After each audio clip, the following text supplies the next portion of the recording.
Hey, my name is Jacob Wilson. I'm a CFI here at the Riverside Municipal Airport. I want to make a quick video today on essentially calculating performance questions. So today we're going to look at a performance question, takeoff performance for the Cessna 172.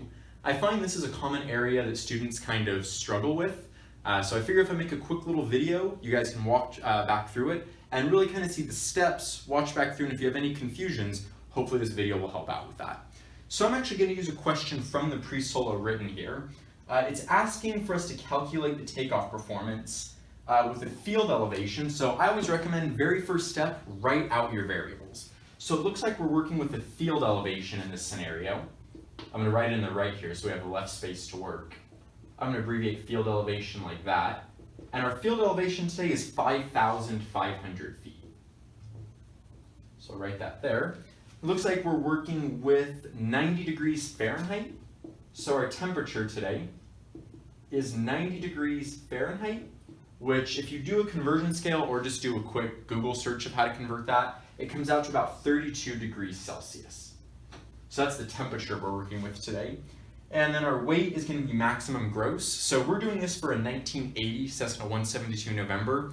If you're doing this for a different model 172 or just a different airplane, obviously that number is going to differ. So today our weight is going to be maximum gross, or in our case, 2,300 pounds. So I'm just going to write that out there. Alrighty, getting on to some of the last conditions here, we're working with calm winds, which makes the problem a little bit easier actually.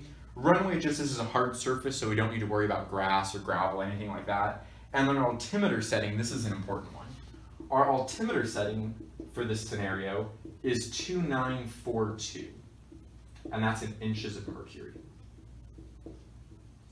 So why is the altimeter setting so important? Well, this is actually one of the places we start with. If you look at just about any performance chart for any airplane, which I'll bring up on the screen now, you can see that all of our altitudes are given in pressure altitudes. So what is pressure altitude? What pressure altitude is it's the altitude we'd see if we hopped into the airplane and spun the Colesman window, or that little window with all the numbers in it. If we spun that so 2992, or standard pressure, was in that window, we'd read the altitude straight off of that, and that would be pressure altitude. But I don't always have access to an airplane, and you guys probably don't have an airplane sitting in your living room either. So to calculate pressure altitude, it's a pretty basic equation.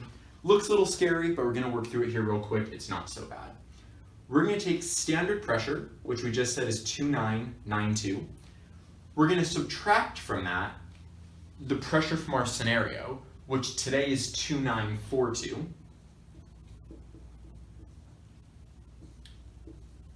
Just make this mathematically correct, I guess, for all those mathematicians out there. And then we're going to essentially take this value, multiply it by 1,000, and then we're going to add whatever this function gives us to our field elevation, which again, we're just going to refer back to the given scenario, which is 5,500 feet. So as I said before, this really isn't as bad as it looks. 2992 minus 2942, well, that just gives us 0.5, right? You guys can plug that into a calculator and double check it. 0.5 times 1,000, well, that just gives us 500, but we'll go ahead and do this step by step here. And again, plus field elevation, just taking this part of the equation, condensing it a little bit. So we end up, after we do this function here, with 500 plus 5,500. Sorry, I'm left-handed. That's probably blocking a lot of what I'm writing here. And then once we do this equation here, this just gives us a pressure altitude of 6,000 feet. Alrighty. So essentially, we've done the very, very first part of what we need to do in order to calculate our takeoff performance. We've converted a non-standard altimeter setting, or a non-standard barometric pressure, taking that into consideration while considering our field elevation in order to derive our pressure altitude. So now when we consult our performance charts, we're going to be able to look for a pressure altitude of 6,000 feet. So I'm going to go ahead and make a note of this in the right side column here and go ahead and erase all the math here. So now we know that we're working with a pressure altitude of 6,000 feet. So we'll make a little note of that. Get that to stay right here.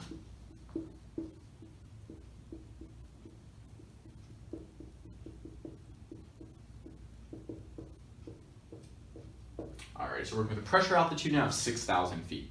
So now it's time to go back into our performance tables, and I'm always a big fan of once you've calculated your pressure altitude, find your nearest variables. What I mean by that is look at the performance chart, and another important note, make sure you have the correct performance chart.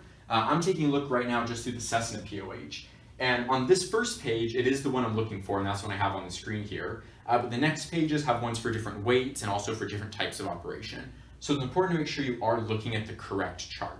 Now that we have the correct chart pulled up, which is for our maximum weight, which this problem gave us, now we're going to look for our nearest variables. So let's start by looking for our pressure altitudes. Well, it looks like it actually gives us the column for a pressure altitude of 6,000 feet, which I'll highlight here.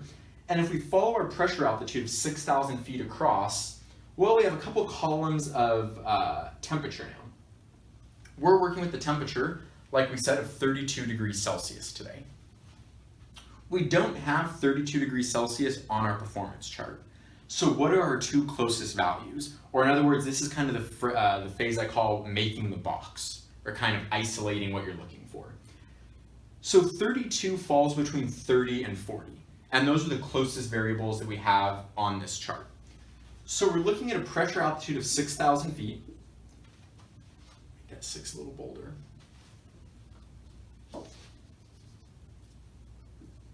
Alrighty.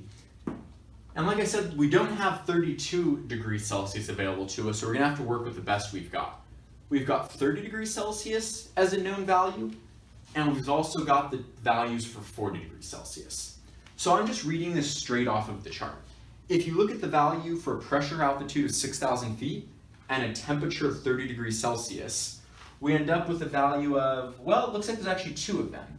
It could be 1,555 or 2,985. Which one of those do we use? Well, if we go back to the top of the chart, that's either going to be our ground roll or our distance to clear a 50-foot obstacle. So let's go and look back at our question, and there it is. It asks us the distance to clear a 50-foot obstacle in this case. So we're going to be looking at that larger number. So at 30 degrees Celsius for a pressure altitude of 6,000 feet, we're looking at a takeoff distance to clear a 50-foot obstacle of 2,985. Again, this number is coming purely from the chart. I've done no math so far. Now we're going to figure out our next closest value, right? Because we need to sandwich what we're looking for in order to get to this next step. So I know 30 degrees. We said 40 degrees was our next closest known value. So again, consulting our chart, we're looking at 3,265 feet. So we know that we're looking for 6,000 feet of pressure altitude. That one's good.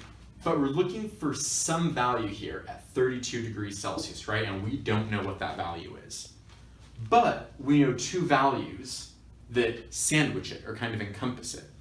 So these steps will work for any problem you're doing. Is there a more intuitive way to do it? Absolutely.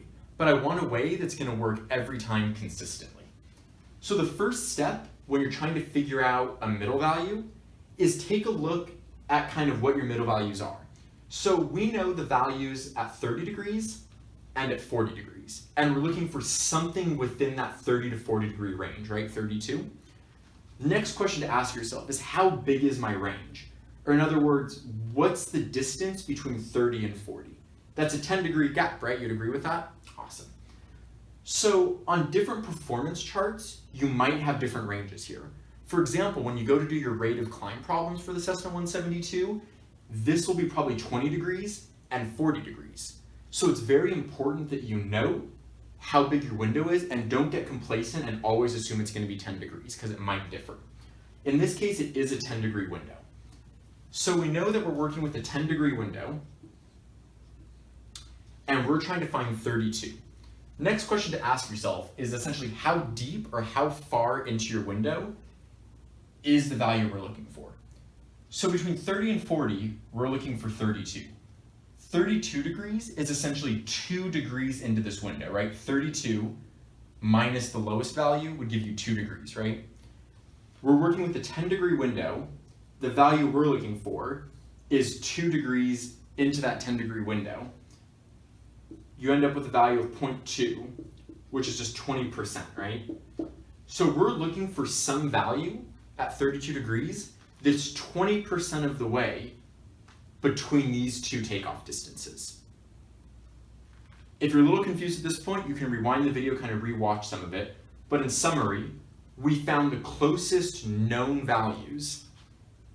We figured out what our variable is, or what we don't know, what we want to find out. We figured out what percentage of the way it is between the two values we know by looking at the distance in the window. And now that we know that it's 20% of the way there, all that's left to do is our final calculation. So now what we have to do, we figured out that 32 degrees is 20% of the way between these two values. Now we need to figure out how big is this window. Well, 3,265 minus 2,985, let me grab my calculator here, gives us a value of 3265 minus 2985. So the distance between these two distances, our two closest known distances, is 280 feet. So that's how big, sorry, this marker's trying to die on me. That's how big this window is. So we need to find 20% of this value. So 280, you can use a calculator for this. Finding 20% of that, or basically multiplying by 0.2, that's 56. Well, clearly we're not going to take 56 feet to take off. That makes no sense. So now we need to consider, okay, we have a value of 56. Oh, well, we need to add that to our lower variable here to get our new number. So let's add 56, which we got from this calculation, 20% of the difference between these two. 56 plus our lower value here, this 2985, gives us a value of 3,041 feet. So, by that math, I now know that at 32 degrees Celsius and at 6,000 feet pressure altitude, this aircraft will require 3,041 feet to take off and clear a 50-foot obstacle. One last thing I always like to do is kind of what I call the reality check. Or in other words, make sure that this number kind of makes sense by some quick mental math or guesstimation. We told ourselves that this number that we were looking for should be somewhere between these two. Well, is 3,041 between 2,985 and 3,265? Yeah, it's right between those two values.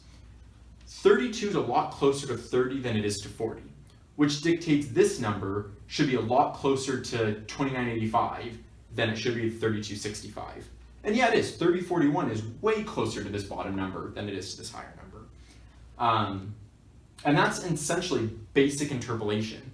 It seems really daunting at first, but do a few practice problems. Try following this video kind of step by step. If you have any questions, feel free to leave the comments down below. I might start to make more of these videos if you guys are interested in them. If you guys have any kind of problems with the way I did or have any suggestions for other ways to do it, I'm always looking for kind of ways to improve, so drop those comments down below as well. Thanks for watching, and I hope I was able to help you guys out a little bit.